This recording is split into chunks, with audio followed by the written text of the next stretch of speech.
हे guys welcome to back my new blog. आजच्या ब्लॉगची सुरुवात करतोय निवांत अशी. आणि लय ऊन पडलं डेंजर. हे बिगर टोपीचे आणि त्याचे उन्हात हिंडून राहिले भाऊ. काय ऊन लागत नाही यांना? ऊन लागत नाही तुम्हाला? ऊन त्याची लागत सर आता. मग शिराळ आता. शिरळ आहे का? हो. त्याच्यावर काय ठेवता? गाडी कोणाची म्हणली? काय करता? गाडी लावतो. राहू दे. मग गाडी नाही नाही हं? राहू दे राहू दे. राहू दे कोणाची का सांगता?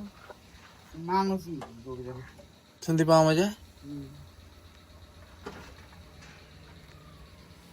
राहून दे. मग काय करता? चल मला मागे पुढं ट्रॅक्टरच वळून येऊ राहिले. कोण इकडून जायची ती वळून काय ठेवलं? इकडून जायची कुठे जायचं नेमकं? वळून ठेवलंय आणि इकडं जायचं. इकडं ते मोठ्यानं बसत नाही आता वळायला गेला एकूण इकडं. आम्हाला काय माहित कुठे जायचंय. ते विचारायचं ना. सो गाईज ट्रॅक्टर आला तिथं कामावरून.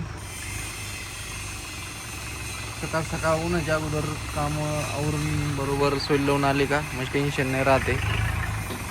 दुपारची हॉल्ट घ्यायचं डायरेक्ट 4 वाजेपर्यंत, 3 ते 4 वाजेपर्यंत. नंतर काम करायचं जेणेकरून म्हणजे उन्हात थोडंसं प्रॉब्लेम येत नाही. कामाचं काही नाही आणि काम पण व्यवस्थित चालतं. बाकीचं काही प्रॉब्लेम येत नाही. उन्हामुळं काही त्रास पण होत नाही. काहीच नाही निवांतमध्ये चालतंय. तर ते आत्ताचे ठिकाणी लावून राहिलेत. सो